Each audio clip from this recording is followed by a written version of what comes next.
ASID TV, la chaîne des patriotes. mooy Sénégal ku jàngal Alxuraan wala tunaabizu bil alxaab bi sa ismal fusuux baadal iman shukran bëgg naa ci lii de ñu taxaw ca assemblée bi sa émission ba naan xaalal rasulullaay kontaan naa yàlla jàppale la defal la ndam defal ñu ndam ñun ñëpp su ko defee yooyu dafa am solo ñu bàyyi ci xel waaye wàllu tarixa monsieur le maire sama baay am na doom yoo xamante ni kër diine yi la leen tudd sa soppi Serigne Cheikh Mbacke am na doom ju mu tuddee Abdoulaye Mbacke ba ci sama baay Ibou Saaxu Serigne Ablaye tudde na ko doom tudde na doom Cheikh Tidiane Al Maktoum mu ngi biir jàmmalaay te loolu ci baayam bee la ko doon baayam maam Seydi tudde na doom kii fi ne xalifa tey di sunu Babacar Mbaye Sy Mansour tudde na baayam doom bay Mansour Sène fii sëñ Modou Moustapha mu mag ba sëñ naa Issa tudde na ko doom lan lañ ci jublu woon pour xam ne lépp benn la moo tax sunu baay Signor Al Amin yàlla na yàlla yeesal yërmandeem daf nu daan wax ni yéen daal seen baay moo fi leble bor boo xamante ni kenn fayagu xam moom dafa xaw a direct dëggu kon yooyu dañuy wax rek nanu ko fàttali fi may tëjee ndax da ngeen ne ci ay programme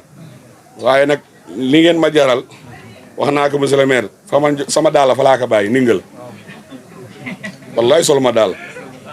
ba ma soxna si oowee ne ma libaas nee na gars yi départ nan ma ne am naa ker sa Bart di ñëw di ma xaar ca xat naa tey dama xat wallahi azim waaye ma ni am naa kers ñii nin ma fonk ñu ñëw ba Cambérène te gisunu ma am naa kersa boobu te maa ngi am programme nit ñaa ngi may xaal ni ngel waaye ba ma woowee sama oto fa laa ko bàyyi beneen oto laa àbb rek jël ndax kuy def plateau média bi taxaw nga ubbi rek bàyyi leen fa am ñoo leen booleel kon ñi may recevoir fonk naa leen ñi ma ko jaral bariwul de gars yi xam nan ma de ñu ngi nii waaye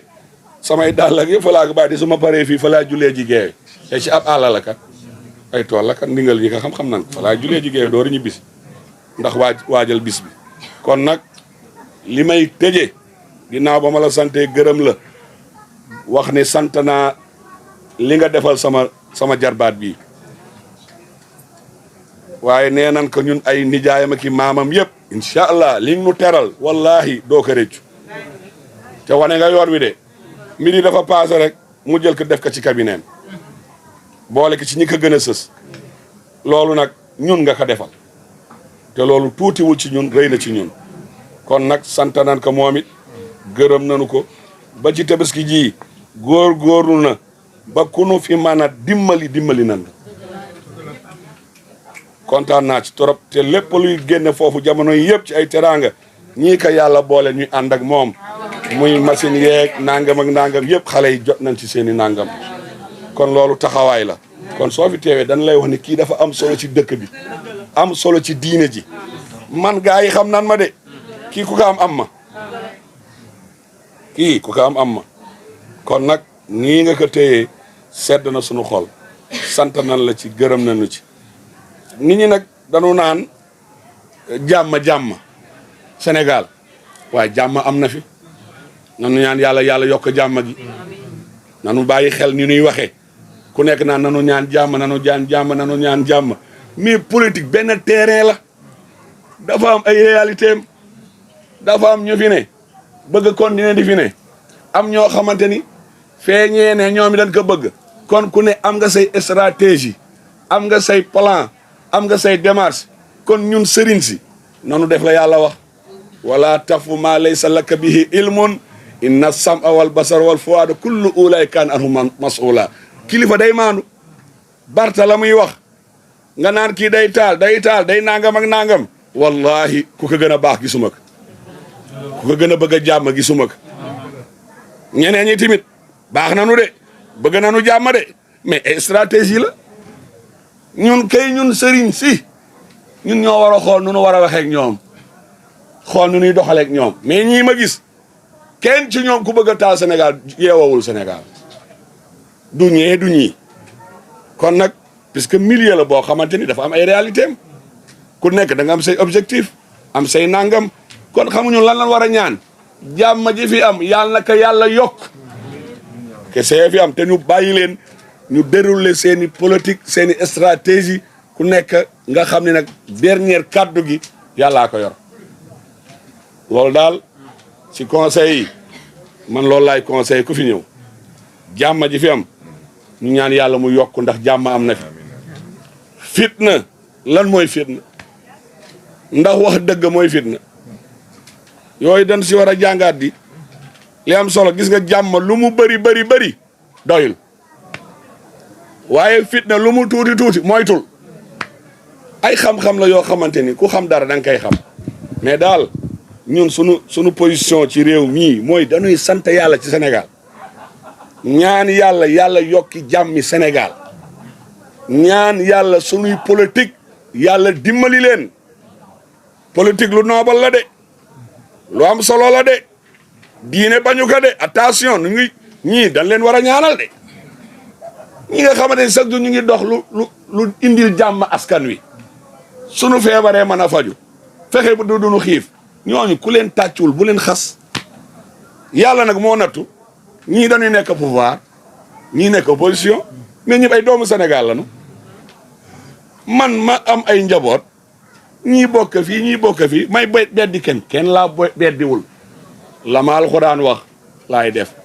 nee na ma su ñaari mbooloo xuloowee xoolal nooy defal waaye bul nangam alxuraan laay wax yéen ñi may déglu xam ngeen li may wax kon nag ñun sant nañ leen gërëm nañu leen ñaanal nañu leen lii ngeen dëgmal yal na leen ci yàlla defal ndam ku fi mën a toog loolu laa lay ñaanal la sa des nag kaddu gu mu jëga faa ilun li ma yasha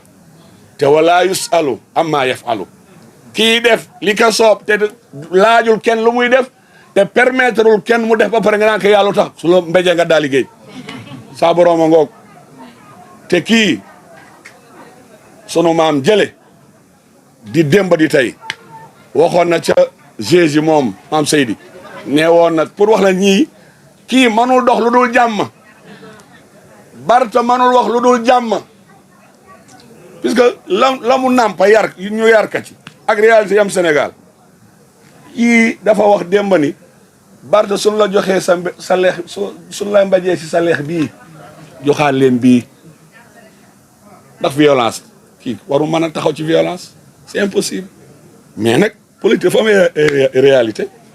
man ki ma gëm di Seydina Limaamu lii dama ko fonk de sama diine la samay awraat laa ciy def nee na su ma doon dox kenn bañ ma Abbas xool ma rek neexuma ka rek mu dab ma rek xëcc sama course mu dagg Seydina Limaamu nee na xool ko mu xool la nga taxaw nee na soo taxee ba mu dal nga ni ko Abbas ndax may nga ma for sama course Baye Laay nee na su la Abbas ne waaye doo ko fi fore Baye Laay nee na waccal course googu ci uti beneen course xool non violence bi kon ñun li nu am nan ko xam loolu rek la kon man message bi may wax monsieur le maire yàlla na yàlla dolli jàmm fu ngeen war a dugga leen fa ku ngeen war a seet leen ko yéen ñii laay waxal yéen waa Cambérène yii fu ngeen war a dem leen fa ku ngeen war a seet leen ko def leen li ngeen war a def su ko defee ndam li yàlla moo koy joxe yàlla leen ko yàlla jox loolu rek moo ci am solo mais bu leen tëdd seen nelaw gis nga ñaari semaine la bariwul dem leen ci terrain bi dox leen li ngeen war a dox wax leen li ngeen war a waxal ku ngeen war a seet leen ko ñun ñu ñaan yàlla def jàmm yàlla dolli jàmm dolli sutura ba li ngeen di dox yàlla may leen ko te am nañ ci yaakaar ndax mag ma nee na ku def lu baax am lu baax wax ji bëri na gudd na mais nag boobu ba tey sawaay gisewunu te appel bi jàll na fi def na fi ay teraanga te yàgg nañ fee def teraanga kon su ñëwee di dox lii di nemmeeku ñi mu ko bokkal ci dëkk bi aw ci sanga yi aw ci ñëpp ànd ak ñu tedde ñi mu àndal ñëpp mu limal ma seen tur ñu nekk ci liste bi yàlla na liste bi féete kaw yëpp rek si barke yonente bi sallallahu alayhi wa sallam kon nag kontaan nañ sant nañu leen gërëm nañ leen sunu jàmbaar yi tamit ay jàmbaar lañu bu baax ñoom soxna na fekk sunu jigéen ñi Boubacar ak Laka ak sama gars yi xale yi yàlla na leen yàlla defal jàmm sunu mag ji tamit di ko am solo ci ñun di Libaas Jaañ doon wóllëre sama mag Baye Njiin Thiaw tudde na ko doom te lu Baye Njiin nekk rek mu nekk ca te it mu doon sama xaritu pap kii daan na toog ak sëñ Ablaye ñu bokk añ loolu tuutiwul waaye sunu yaay ji soxna Maaro di sunu yaay ndax Baye Assane Ka sunu wayjur la ndax ci ëttu Seydina Mandione la yaroo muy ko am solo ci dëkk bi soo gisee ma ko séenee fee na xale yi na ñëw parce que kii sama kilifa la ndax Baye Assane Ka sama kilifa la kon soxnaam sama kilifa la te mu yàgg taxawu dëkk bi moom mii bokkoon LD di taxaw waaye ba coalition bi ñëwee taxaw Ndakaar ñu ànd ak ñi di liggéey bu rafet kon nag soo fi teewee dinaa la cëral ñaanal la yàlla yàggal la fi yàlla dool say xéewal say sutura nga xam ni bég nañu ci sa taxawaay ndax yow ku la gis rek xam ni dëkk bi moo la ñor bu jëm kanam rek la ñor kon nag ma tëjee libaas jërëjëf yàlla yàlla sàmm la yàlla yàlla aar la yëkkati la soo demee nga nuyul ma xalifa nekk sa soppe sant na la gërëm na la ñaanal na la waaye na xam ni moom it yow ñu ngi lay ñaanal yàlla sàmm la yàlla aar la yàlla suturaal la ba lépp loo yootu rek yàlla defal la ci ndam ba lii ngay dox yàlla defal la ci ndam lu kawe sa njort kontaan nañ bu baax a baax a baax kon nag mi ngi noonu allahumma ya rabbana wa rabbu kulli shay yàlla boori si def lu baax ñu nga naan libaasa laay rasoolu laay bàyyi laay mu baax may ñu ngi ci élection législative élection yi je crois que lu ñuy dox ci élection yi moo xaw a bëri en termes d'objectifs maire de Dakar bu ma doon tey ba may wuti maire Dakar jaar naa fi mais j'ai l'obligation de vous dire que tey ñu ngi may xeex bu ñu tegul fenn wante su ngeen gisee ñu am yaakaar ci élection yi c'est parce que lu gars yi di xeex en fait lu ñuy xeex yëpp ñun xam nañ ko mais on a espoir que ci élection yi on réglera définitivement le problème de ce pays parce que mënoo nekk ci dëkk askan fal la ñi taxaw fële ne moom du la may nga liggéey mënoo toog ci dëkk ñu ne la doo fi am jàmm te fi nga juddoo fi nga yaroo fi nga dëkk kon mbokk yi suñu génnee ci lii dinaa leen recevoir mairie ngeen ñëw ñu toog ñu waxtaan dinaa indi suma service yëpp dinaa leen wax lan la ñu mën ak naka lañ ko fas yéene defee parce que ñoom tey seen objectif mooy yàgg naa ko wax nee naa sax mën nga dóor ñit mu jóg fayu mais soo dumee ñit kooku foog mu nangu gëm yàlla pour nangu nekk dañ ko duma ñoom nag dañ leen duma parce que nag xam nga ko dóor 16 fii kooku amul match mais ñoom ils n'acceptent pas cette défaite moo tax nous devons régler notre problème définitivement gis ngeen assemblée nationale bi man balaa may wax ci waxu assemblée ma wax d'abord ci waxu mairie de Dakar ça fait 5 mois que ñu ngi ci mairie de Dakar juróomi weer góorgóorlu nañu ba génn benn bilan des 100 premiers jours ñu ngi def suñu kéem kattan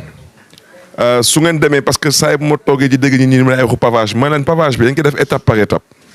tey par exemple nous avons choisi d'abord de mettre le pavage dans des lieux qui regroupent du public su ngeen demee tey ci armeel yi par exemple Yoff di ngeen commencer gis lu ñuy liggéey fa en termes de pavage dinañ def en sorte que fépp fu am des espaces qui reçoivent du public ñu teg fa pavage xam ngeen na ngeen fi amul lycée arrondissement Grand Dakar bu mu jeex takk amu fa lycée nga jëlee ko ci commune u Hann Bel-Air dugg commune HLM dem commune Grand Dakar y a pas de lycée là-bas donc fu mu nekk nii nous avons des objectifs suñu objectif yi benn bi déjà mooy liggéeyaat la voirie mooy Dakar am ay tali commencé nañu liggéey bi ci jëppal Derklé Castor actuellement ñu ngi ci commune de Sicap Liberté ñu ngi def lu ñuy woy du revêtement mais négocier naa benn prêt pour après 30 milliards pour tabax ay tali te 30 milliards yooyu nous allons nous concentrer surtout sur les Parcelles Assainies ak su Grand Yoff mais effectivement su may wax waxu Parcelles Assainies je parle surtout en termes d'arrondissement parce que yii ce sont les quartiers qui ont vu le jour après les indépendances wante su ngeen gisee may wax ci waxu Assemblée nationale te mu ñor ma parce que nit ki balaa nga ne naam ne fa balaa ngay liggéey tali nga dugal assainissement te assainissement du compétence bu ñu baaxee mairie yi moo tax suñu yàlla mayee ñu dem Assemblée nationale dañ fa fas yéene toogal askan wi waxal askan wi gestu askan wi xeexal askan wi parce que dem Assemblée nationale di fa xuloo di fa xeex di fa saaga di fa jaay ay passeport diplomatique di fa trafiquer ay faux billets ak di jéem a xool naka ngay dëgëral 3e mandat ci dëkk bi loolu du wareefu député moo tax ñun lu ñuy sàkku ci yéen mooy lu ngeen ko defee woon ci élection locale yi rek mooy ngeen jàppale ñu parce que bee yoon dañ leen dooroon de 100 000 voix mais bii dañ leen bëgg a dóor de au moins 150 000 à 200 000 voix parce que il faut qu'ils comprennent surtout moom Macky Sall qu'ils comprennent définitivement que d'abord 3e mandat na ko teg ci suuf parce que day yee fitna ci dëkk bi beneen bi su ñu demee assemblée nationale ñun duñ fa toogal gouvernement parce que mënoo dem assemblée nationale amul benn député buy dugal proposition de loi parce que proposition de loi mooy bàyyeeko ci député projet de loi mooy bàyyeeko ci gouvernement y a que des projets de loi qui passent lépp lu ñu yóbboon assemblée nationale moo xam les quelques propositions de loi yu député yi dugaloon assemblée nationale député opposition yi dañ ko bloqué dañu bloqué proposition de loi bu fi naroon interdire l'homosexualité mooy ab mbiri góor jigéen ñi ñoom ñu bloqué ko mais ñoom ba tey bëgguñu lett askanu Sénégal bëgguñu firi askanu Sénégal ci lan mooy seen taxawaay ci mbiru góor jigéen ñun nag dañu fas yéene dem assemblée nationale wax ji leer parce que Sénégal dafa am aada dafa am cosaan te fii mbiru góor jigéen du lu ñu mën a waxaale te mënuñu ko fi waxtaane parce que bokkul suñu aada bokkul suñu cosaan bokkul suñu diine loolu mooy dëgg beneen bi mooy suñu yàlla mayee ñu dem assemblée nationale dañ fa fas yéene def fa ay proposition de loi par exemple dund bu cher bi il faut ñu waxtaane ko ci dëkk bi mënuñu dëkk ci dëkk duñu lekk ba sudd ñu naan ba géex fuñ ko teg balaa may dee ñu ne waaw ay la crise mondiale amul benn crise mondiale su ngeen jëlee tey le litre de gasoil 60% wu structuration wu tarifu prix wu gasoil ay taxe la su ngeen jëlee gaz bi même chose su ngeen jëlee courant bi même chose mais lu tax ñoom ñuy dëkk di teg ay taxes luñ ci namm mooy puukare bu ñu nekk ci dëkk bi parce que ku bëgg a tukki bëgg a yor roplaan bëgg a yor mais kooku il faut nga yor xaalis boo foo koy jëlee mais ci ay taxes kon nag dañu fas yéene dem assemblée nationale ñun nangu nañu tey y a une crise mondiale parce que dañuy seetaan télé yi di déglu rajo yi di lire journaux yi di suivre information ci internet wante dama ne tey litre gasoil lu àddina bi tar litre gasoil mën nañ ci wàññi 200 ba 300 francs ñoom tamit ci kaw tamit nguur gi tamit nangu tamit puukare bi dañ koy teg ci suuf waaw su ngeen jëree tey lu mel ni assemblée nationale dañ fa fas yéene dem assemblée nationale mais dugal fa proposition de loi mais il faut que mbiru suuf si ñu tagaat ko ci yoon mais naka la ñu mënee nangu ñett ba ñeenti fonctionnaire di tëju ci ay bureau taal seen climatiseur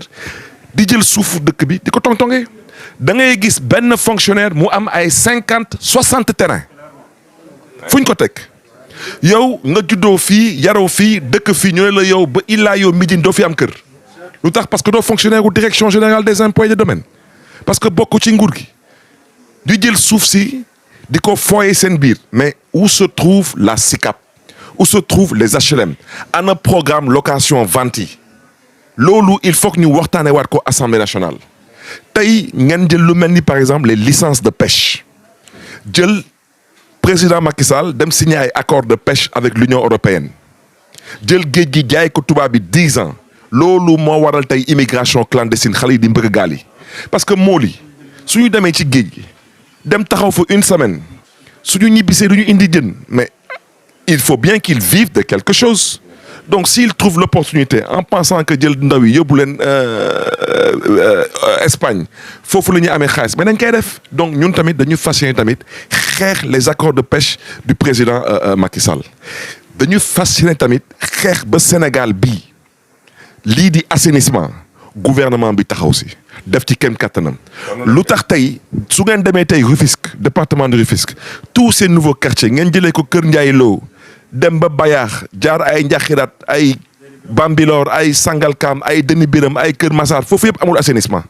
c'est une bombe à retardement parce que assainissement fu amul assainissement nappe phréatique bi day infecté wu te nappe phréatique bi bokk na ci une source d'approvisionnement en eau dañuy fas yéene dem assemblée nationale xeex assemblée nationale pour que social nekk réalité Sénégal gis ngeen fii balaa may dee ñuy wax waxu infrastructure infrastructure bu ëpp solo ci àdduna mooy doomu aadama mooy l'humain gis ngeen Sénégal jamono Senghor ak jamono Abdou Diouf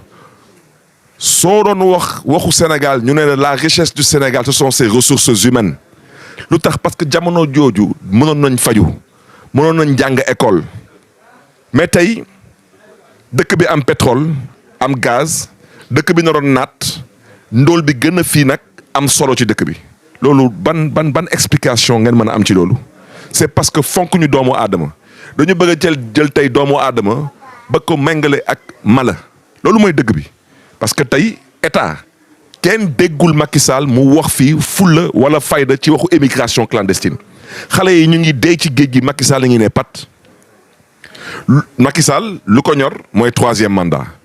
lu ko ñor mooy jéem a tëj ay opposants lu ko ñor mooy jéem a sosal ay opposants lu ko ñor mooy jéem a jël ay opposants génne leen ci réew mi exilé leen moo tax ñun waa Yewwi Askan Wi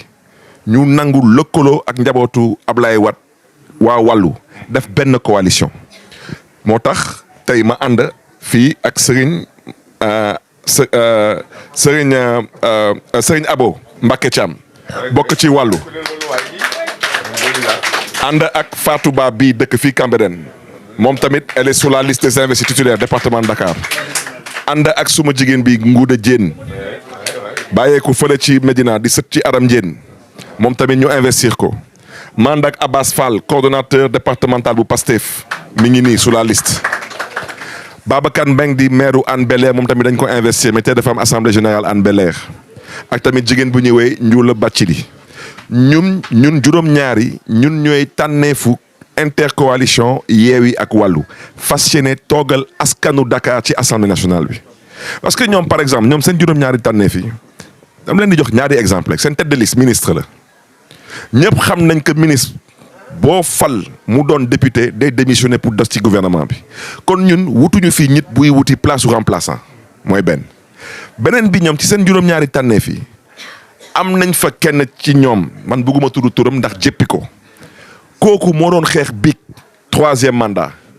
tey Macky Sall saxal ko lem mu ne moom bés bu ko yàlla mayee mu dugg assemblée nationale dina def kem kattanam ba Macky Sall am 3e mandat te moom ci boppam xam na ni que 3e mandat day yee fitna ci dëkk bi moo tax gis ngeen mbokk yi gis ngeen élection yi c'est une opportunité pour régler définitivement nos problèmes te wax naa ko big ci suñu assemblée générale ma ne ku fi namoon gis Ousmane Sonko wala Déthié Fall wala Habib Sy wala Malick Gakou wala Aïda Mbodj ci assemblée nationale am nga opportunité ak liste bi de faire d'eux des premiers ministres et des ministres de la République parce que la majorité est à portée de main te loolu du ay wax ni ay waxu du daanu saret lu tax ma leen di wax la majorité est à portée de main mais Macky Sall 2019 tëj na fi Khalifa Sall génne ci dëkk bi Karim Wade def fi parrainage confisqué carte xale yi mu ne il a gagné la présidentielle avec 58%. ñu ne ko baax na ñu dem élection locale nee na moom moo gagné avec 42%. te comme nu ko waxee Déthié démb la coalition Yewwi Askan Wi sur les 46 départements on a été présent que dans 30 départements et eux ils ont été présents sur les 46 départements et ils ont fait 42%. kon ñun ça veut dire que suñu nekkoon ci yeneen 16 départements yi kon tey leneen la ñuy wax donc le président Macky Sall ak ñu mu àndal ils sont ultra minoritaires dans ce pays wax leen mbokk yi dëkkandoor yi soppe yi nañu jóg le 31 juillet mobiliser wu dem investir les centres de vote et les bureaux de vote et voter à Dakar massivement la coalition Yewwi Askan Wi maintenant nag la dernière semaine de la campagne dinañ expliquer askan wi naka la ñuy wote parce que am na ay département fépp fu ngeen di dem di ngeen fekk liste wàllu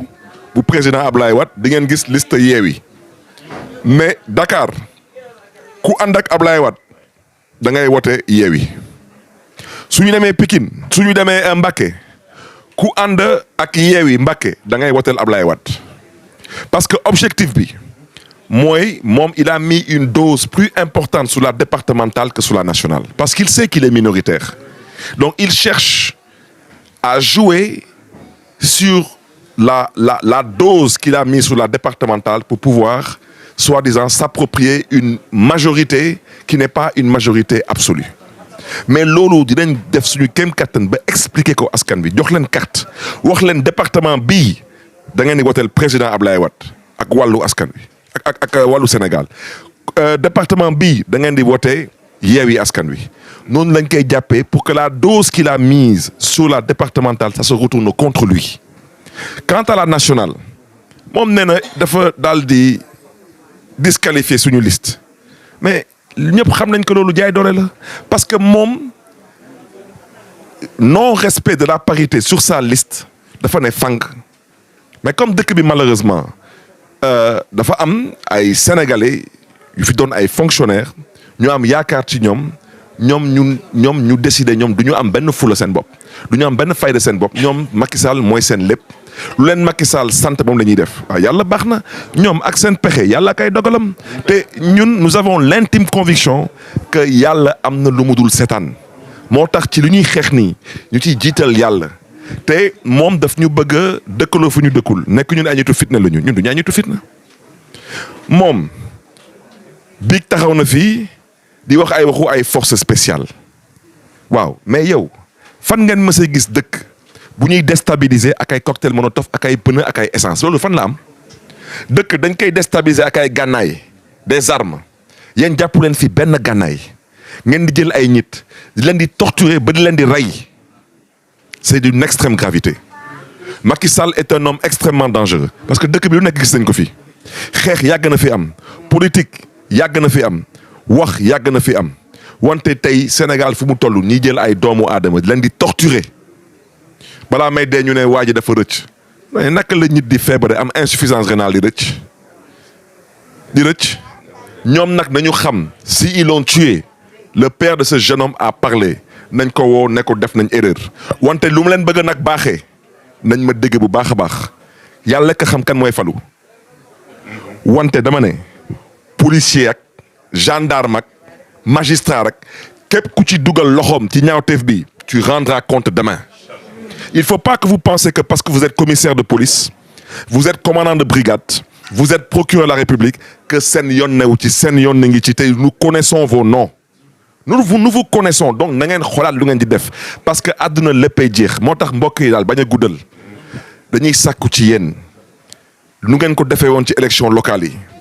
na ngeen amaat même taxawaay bi ak même yéene bi ak même pas-pas bi ak même Pastef bi ngeen dem ngeen woote massivement ici à Dakar la coalition Yewwi Askan Wi et retenez surtout ce que je vous ai dit 3e mandat bi su ñu defee suñu kéem kattan ba ñu lijjanti ko ci élection yi sachez que tous nos problèmes sont réglés en tant que maire de Dakar nag je compte revenir ici inchallah fii ci Cambérène dinaa waxtaan ak yéen wax leen lan la ñu fas yéene def ci mbiru jàng bi lan la ñu fas yéene def ci mbiru santé bi comme wax ngeen ci waxu poste de santé ak centre de santé yi lan la ñu fas yéene def ci mbiru pavage yi ak tali yi lan la ñu fas yéene tamit def ci mbiru social ak mbiru financement yi te je ferai en sorte que bu ci nekk ngeen am ci interlocuteur su ma waxee ak waxu social dinaa leen boole ak le DAS su ma waxee ci waxu éducation les bourses et cetera j'amènerai le directeur de l'éducation et de l'insertion su ma waxee ci waxu ay mbiru tali j'amènerai le directeur des services techniques de la ville de Dakar ainsi de suite Dakar yaatu na budget bi suñ ko jëlee nii ñu waxee ko nii rek les gens pensent que c'est beaucoup d'argent mais au niveau du département c'est quasiment insignifiant et sachez une chose lu ñu gars yi xeex yéene bu ñu am ci Dakar ak yërëmande bu ñu am ci askanu Dakar ça reste intact te ñuy sàkku nag ci yéen fu ñu leen wooyee na nga ñu wuyu si ci jàmm ak salaam ci yar ak teggin parce que ñun xeex bu ñu fas yéene xeex dañ ko fas yéene xeex ak xel et non ak xol parce que waa ji malheureusement c'est un animal blessé et vous savez mieux que moi qu'un animal blessé il faut faire attention à lui voilà kon nag di leen di gërëm di leen di sant merci beaucoup jërë ngeen jëf. ASID TV, la chaîne des patriotes.